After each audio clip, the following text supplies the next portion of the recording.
got to pick the topic. I got to pick the topic. We're talking right now. So we're on the back porch having our podcast session. Big vibe. And so what we want to talk about today. It's different when the mic is on. The mic is on. I say it's different when the mic is on and it's time to think of a subject and you go blank. Well, usually you think of a subject before you press record. We doing some live thinking. Live thinking. So coming up with a topic. I know. All right. We're going to talk about transitioning from a W-2 to a 1099, self-employed. Okay, so all your working history until recently has always been W-2, or were you freelancing before your engineering work? Right. Has that always been through a company? Or? Yes, all my engineering work have been W-2, working for employees, companies, firms. So it was all W-2 until... This is your first time going out? Yep, it's my first time going out, going into my second year in November. And so 2 years officially survived the entrepreneur journey, and hoping to benefit on some tax breaks soon. I don't know. Got to do some more. So in November 2 years ago, what made you say, because that's big to walk away from security to unsecurity. Right. So what was the last, okay, I'm not going back? Right. It's really just working hard everywhere I went, and I felt like a lot of the work got thrown on me, a lot of responsibilities.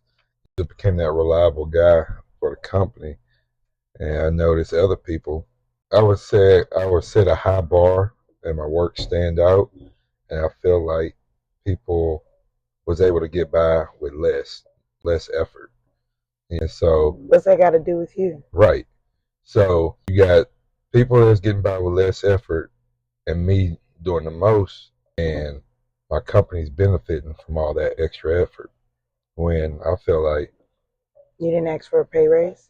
It'd be tough for pay raises, but it was like pulling teeth. You had to fight for it, threaten, come with other stuff, and so I just felt like I had to still work, fight to try to get compensated.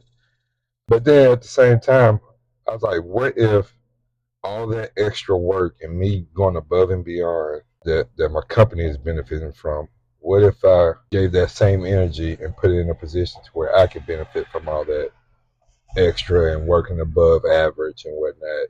Let all that extra and hard work go towards me. And so I was in an experienced position where I experienced business developments, engineering, design, the whole process, to where I was like, you know what, I'm experienced enough to make my own company. So your first business was the Honorverse, the digital design business? Right. That was just you, right? Taking the experiences that you got from your work and putting it into Honorverse. So that's where that came from. And that was the first one you jumped on. Right. Did you quit your job, or how'd that play? I continued to work because, yes, I had the Honorverse vision, idea, concept in my head, and it was a collection of business that worked together, and we collab and we thrived together. And so that was the ultimate vision. But the first thing I started off was a trucking company. So you quit engineering to go straight into trucking, a whole different field that you've never played in before? Right. I started developing the trucking company before I did leave my job. I was probably doing that for a good 5 months. And the trucking was making money? Trucking was not making money. It was not making money. It paid expenses, a month or two, and I saw the potential that could head towards, and so I saw there was motion. And that gave you the clarity to quit the working one because you saw the projection for that one. Right. So anybody would do. Like, you need the projection. They got to put all their efforts in it. So in order for it to work, you had to leave work. Yeah. Yes, that's correct. But your idea first was the Honorverse, though. Yes, ma'am. So you projected that I'm gonna start trucking. You can see that money, and then you'll go back to the idea you had from the beginning. Right, because Universe was a collection of businesses, and so trucking was up and running. So now it was like, let's get the food. Who gave you all these ideas to do a collection of businesses? Myself, just being a big thinker. So you always saw Honorverse as a collection, not just doing digital but design by itself. Right, that's correct. To where we could collaborate together and achieve objectives and goals, from events to with the design and trucking. We're designing a construction site. Now my trucking is delivering materials. So you were seeing how they could all fold together. Right, exactly. Cool. Universe Digital Designs with the food service. We could do all the graphics, laser shows, put a pop-up together event, so to speak, and then we had the food service there to accommodate that. Right. And so just a collection of businesses that thrive together in different applications. Cool. And be everywhere. Cool. So when you decided to go from the W-2 to working on your own, who did you seek counsel from or mentor to give you those ideas so you can execute them properly? Right. And so that's where I should have done a little bit more counseling, probably slowed down a little bit. But I had a mentor, and I was working in Boston, and I had a mentor there, Leslie Moore, and I just watched and asked a lot of questions on how she operated her objectives. She runs a black block, a collection of multiple businesses like that. Right, making a whole community called the Black Block. So where you got the idea from. Cool. Yeah. I didn't seek mentorship either when I started my business, which probably, if I would have started a lot smoother. Right. And I'm realizing I asked the questions that I asked during that time where I had the mentor access, but that's because that's all I knew to ask. Just some of the basic questions. As I've gotten more experience, I feel like I wish I would have went back and got more of her insight on her execution plans. So how long did, from the mentoring ship to you executed, what was that time frame? I would say a good 5 months. About 5 months, because I was in Boston at that time. I had that 5 months of trying to develop a business and get this vision started while shadowing her and watching her develop her Black Block. And so it was good 5 months, but then at the same time, it's not effective if you're not asking the right questions. But you wouldn't know what to ask. Exactly. So it's like a catch-22. So, but about your mentor, if you don't know, because you're new to that space, right. You're green to that space. Exactly. It's your mentor's job to educate you. That's a good point. So as far as picking a mentor, would you have picked a different one? I do think I probably should have sought out multiple. Is that your advice to people that's going out? Multiple? Yeah, get multiple Mine perspectives. too. Definitely get multiple perspectives, because one perspective is not the right perspective. Right, absolutely. And there's different ways that you can enter a door. You know what I mean? So definitely would have get a mentor. I didn't have a mentor at all. Mine came from being in a situation. That's how I started my business. My business wasn't an idea like yours. Yours was a creative. Right. Mine was you ain't got no choice. That's why you don't seek mentorship. Because if you are, I feel like if you feel like you're in a situation and you create a way and you see that it worked for you, and then you experiment, you think you got the tools, right? That's fair. And then when you come with an idea, you are creative, then you have to go seek research. You got to do research, right? Because you didn't create an experience, what forced you to make moves, and stuff like that, right? So I feel like that's why I didn't seek mentorship, but I should have, most definitely, because I feel like I would have been way further ahead if I had the tools like you had, access to ask questions, see the idea, put it out there, envision. Me was an everyday, look if you buck, You're going to have to get your head and see if that worked or that didn't work, pivot. Sink or swim. Sink or swim. It was survival. So from my entrepreneur standpoint, it was a survival thing. I had to make it work. So the drive was a little different. I think so. And I could see how that could play in your favor because no decisions are light decisions. You in that mode, you want it specific, right on what you're expecting or more, versus creative is not as.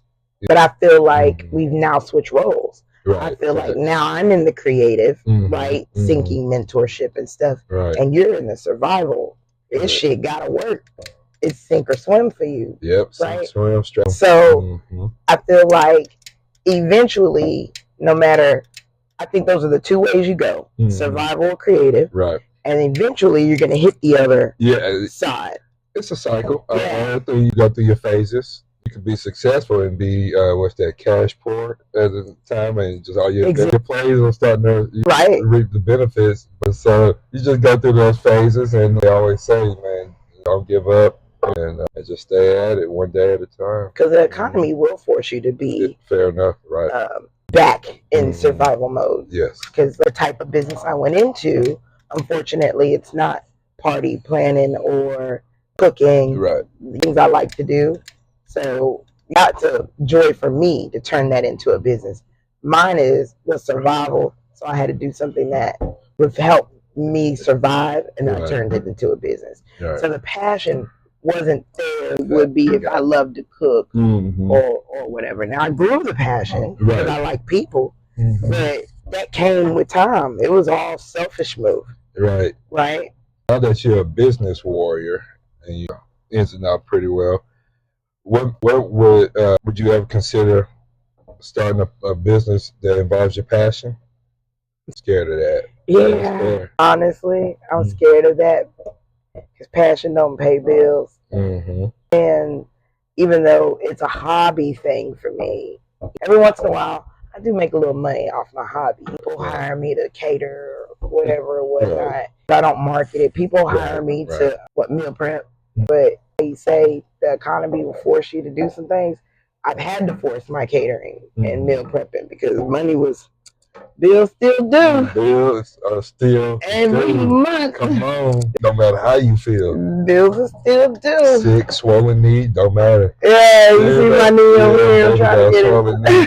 Guess what? She still got to pay. I gotta fucking pay the bills. Lord Jesus, it's extremely hot today. Yeah, Houston, Texas. That rain. I don't know how y'all do it. You ain't from here. Listen, there's gonna be another subject, another topic, because I'm sensitive and passionate about that. Y'all crazy. Wow, dude, born in Beaumont, Texas, and moving back to Beaumont, Texas, and saying y'all crazy. We said about the mentorships and the questions. You only know what you know. Well, once you live outside of Texas and you realize you can actually go outside and enjoy being outside. In Texas, we just live inside with the AC on our hip. Gotta have a sweat towel just to go outside, and that's where we live in. And the experience of living in a different environment, I was just like, man, I don't know. So what environment you want to live in? An environment where I can enjoy being outside. We can go sit down in the park and be chilling. Even with the sun on us, it feels good. What city has it? But see, before I name a city, I want that. And now still I'm on our culture. I have to have that. That's home. That's cultured folks live in cities like that. No. Why do you think? It hits different from everywhere else. And so anything down south, you're going to be sweating. I'm about to die right now. Right. So everywhere else is just everywhere. But they have good outside area. They got good outside. Got all that shit, but they got some good ass outside. Right. Outside trump the other shit. Right. Where we want. We're going to eat outside at a restaurant. The patio looks beautiful, but it's too hot. It's just that, man. Come on. This is a big world we're supposed to be living in, experiencing, breathing fresh air. I'm stuck inside because it's too hot outside. I'm ready to go inside. Me too. I'm ready to work. I got beads on my forehead. This is ridiculous. It is hot. I feel like that was a good first run. I think it was. That's natural. It's only up from there. So I need you to come up with some questions and grill me. I will. You're the moderator next one. Yep. You gonna tell me the topic? We'll come up with a topic. So how you want to do it? Come up with questions and then I get to review it, or you gonna hit me on the spot? I think for better and more organic, you're aware of the question topics, and then we'll just have our natural conversation through that, and as a because we're going to start, so we'll start at whatever the first topics and whatnot, and we're gonna get to talking, and it's gonna be in your head the next questions or two. Go ahead, you know what I'm saying? Lead into it. Keep on rolling it, even if the answers does answer the next question. Go ahead, because we got enough out there that we can. I'm not a good planner like that. I need to get better because I'm a wing it. I would do seminars and not prep a flow chart, which makes it more clean instead of me bouncing everywhere. Oh, and I remember this, and then I'm not good at strategizing. There we go. Strategy, good word. I'm not good at strategizing because I used to walk into a room and I go off of emotions and feelings, right? And then I teach towards the vibe I get. So if I get a vibe that these people are more here for credit than they are for home buying, then I just pivot and go that way instead of giving them something I wrote down and then they're missing the essentials that they wanted, right? On that. So I thought that would work. That would work. But then I know you got to know your audience. So that will work on my clientele. That doesn't work in my professional. Right. When I'm doing it for women's council. Right. When I'm teaching a class for women's council, that thing needs to be strategized, orchestrated, and go in the flow. Because it does not work winging it off of emotions. I feel like realtors are emotions. I get in a room and it's like, teach, I feel like a machine, right? Instead of being open and telling them what's on my mind and how I feel. Can't do that in the workplace. I found that out the hard way. It was embarrassing a little bit. And I feel like it's always good to have options. And so you have your template that you got, and then you can still read the room. Because how many times have we seen these magnificent speeches where a dude or a woman had the speech and they balled it up and spoke from the heart? Right. And so they had options because they had something planned, but they read the room, they felt the moment, and they said, fuck it. Fuck it. Because regardless, you develop a plan, you put enough in there to freestyle. I agree. Yep. You got to teach me how to strategize because you're a strategic thinker and I am not. I'm the polar opposite. I am an impulsive. Let's go and figure it out. Bump our heads on the way. Yeah. I like to bump all the way, and you're like, hell no, I ain't gonna hit my head that hard. Yeah. People talking to me. Didn't I make it clear? You know, this is like shit. But we don't have to. I mean, our strategy would be simple because we have AI these days. You got AI. You have to teach me. Oh my gosh, you have totally changed my outlook on AI. I want to have a conversation about that next because you totally changed. I was afraid of it. I wanted to stay away from it. I don't like it. I was like, they gonna replace me. I don't want to get into it. They're gonna replace you with the person that's using more knowledgeable. So come on, be that person. Exactly. That's it. All right, guys. Well, we're signing off the Back Porch. That should be the name of our podcast. And we'll catch you here in the next episode. Peace out.